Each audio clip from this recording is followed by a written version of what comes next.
Michelle, thanks for joining me. Oh, it's my pleasure, Matt. You know, I think a lot of our viewers would be surprised that you've been an advocate for marijuana legalization since 1997.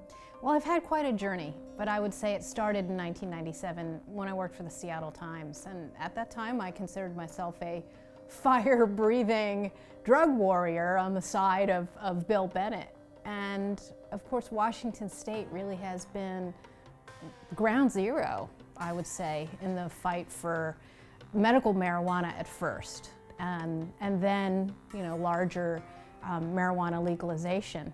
It's interesting that I've made this journey from Washington State to Washington, D.C., and now Colorado, where I've spent the last 10 years, but I really did have an eye-opening moment when I was representing the pro-war on drugs side in a debate, and I met a man who really changed my thinking and made a huge impact on my life. His name was Ralph Seeley.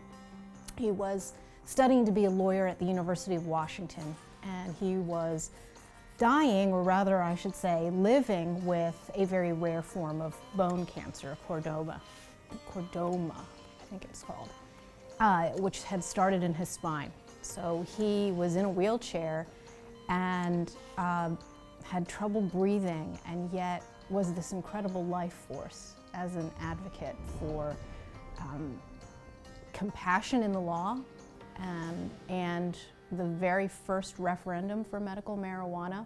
He had a lawyer that was helping him fight in state court, I believe at the time, to allow him to be able to smoke medical pot. And if I remember this correctly, one of the early rulings in his court case, in his court battle, had determined that he'd be fine just using Marinol. Well, you know, as if he was not an autonomous person who could determine which of these treatments worked best for him, and smoking gave him the most relief.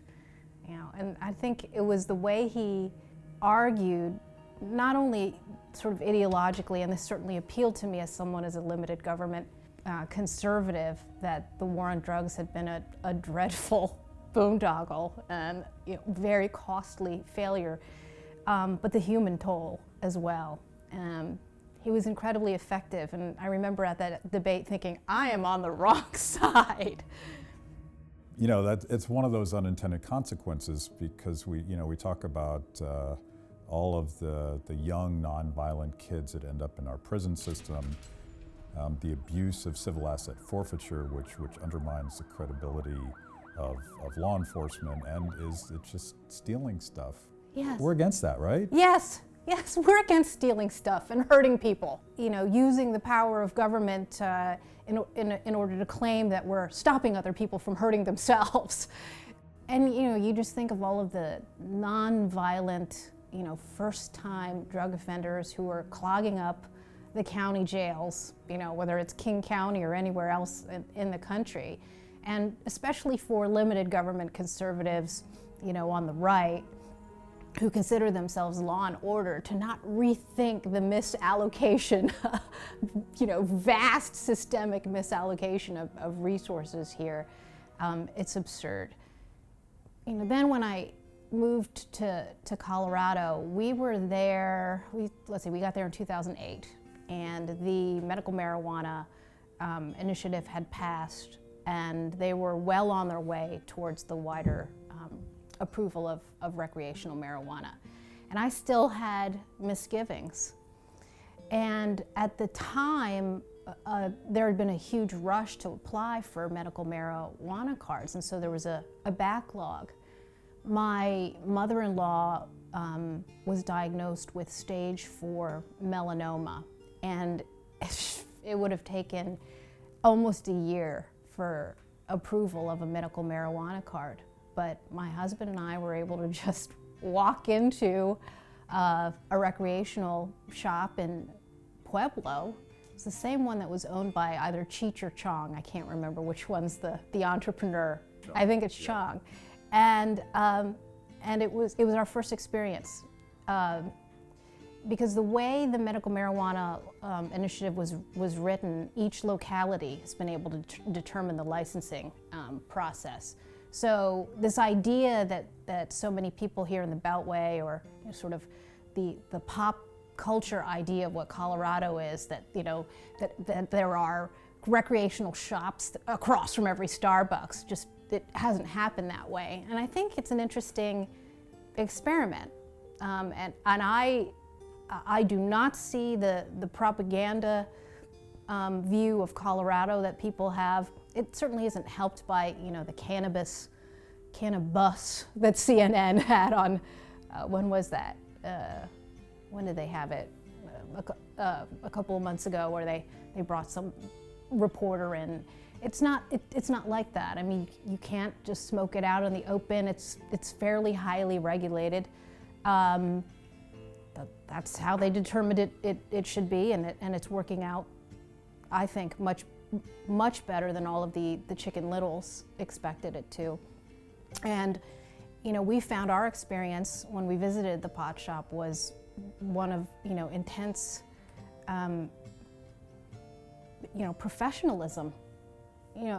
For Republicans who are always saying that we need to reach out to young people and figure out how to put a more a less scary face on the Republican Party. Here are these people who are entrepreneurs, they're paying taxes, they're complaining about regulations. Aren't these people you want voting for you? Yeah. Yeah. We went into one in Las Vegas right after recreational became legal, and it was shocking at how freaking normal it was. Here's a small business owner, and he complains about taxes and regulation, and making sure that politics doesn't screw up the link between supply and serving his customers. There's counselors there that can tell you about their grandma that uses CBD oil to rub on her hips to get up in the morning, and there was nothing radical about that. There was no poster of Chong in this particular institution. It's just it's a small business. Yes, and they serve a very wide and diverse clientele. When we went to the recreational shop in Pueblo, there were soldiers in uniform. Pueblo is not that far from Fort Carson. We saw upstanding middle class people our age. We saw college students, sure. There were senior citizens. I mean, it wasn't really much different than going to Safeway grocery store,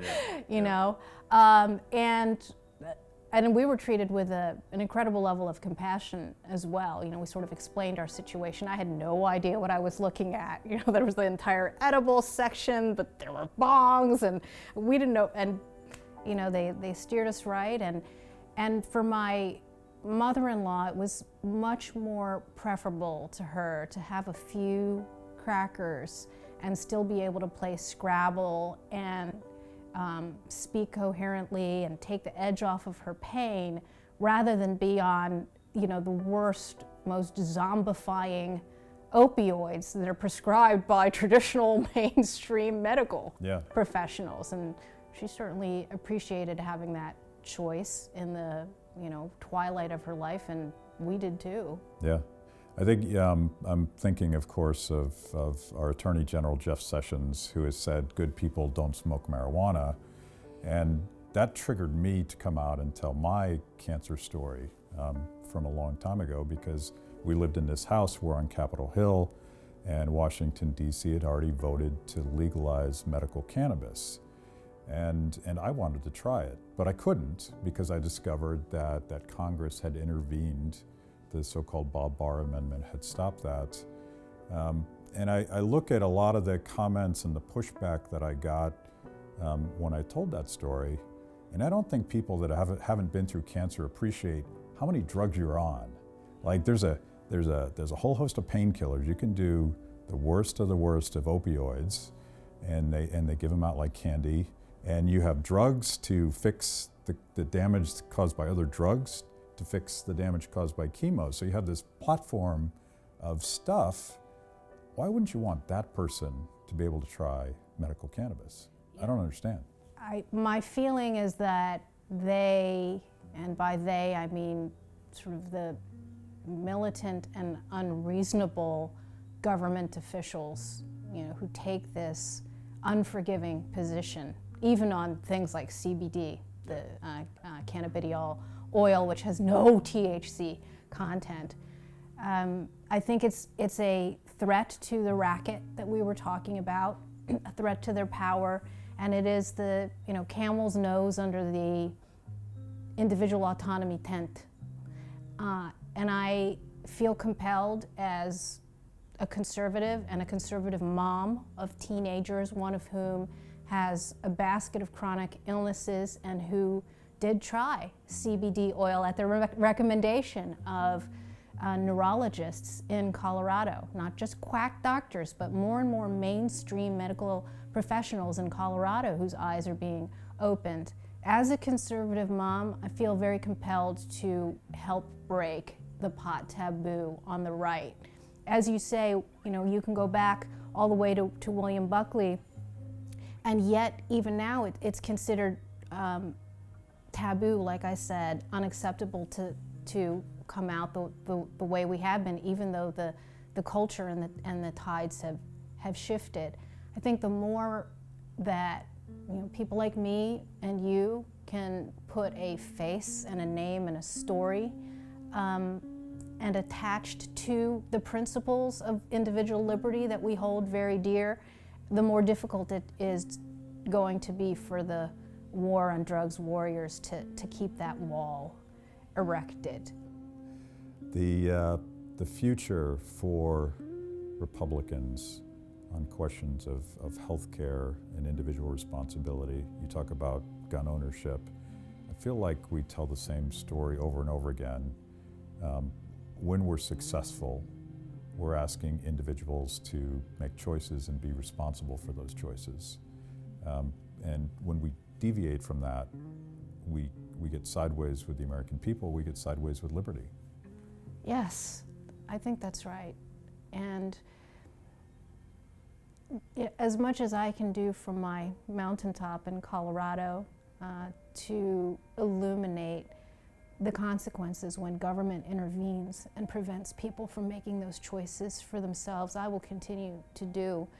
And as you said at the beginning, some people who haven't paid attention, or I don't know, there's a certain strain of conservative reader, viewer, or consumer of news who sort of doesn't appreciate the sort of fundamental battles that are at stake here with things like medical marijuana, or marijuana, recreational marijuana for that matter.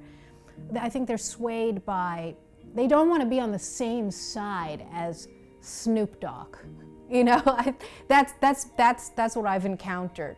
And so I'm always careful to say that, that's not what I'm endorsing. I'm endorsing people making their own choices, and if they make bad choices, then they have to live with them, and there are consequences to that.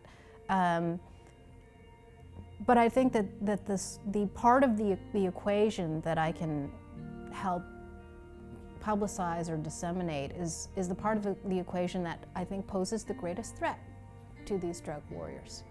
That yes, normal people, normal moms and dads are fighting on behalf of their kids and their families to make these choices. And increasingly, and this has sort of become an open secret now in Colorado, I mean, it's neurologists and pediatricians at places like the Children's Hospital and the University of Colorado. When we had to get 3 signatures for my daughter's card, for her medical marijuana card. The standards are much more stringent for the pediatric medical marijuana card. And it's not like we just went on the, some street quack doctor. I mean, these were some of the most respected people in our community, and we're in Colorado Springs, not Berkeley.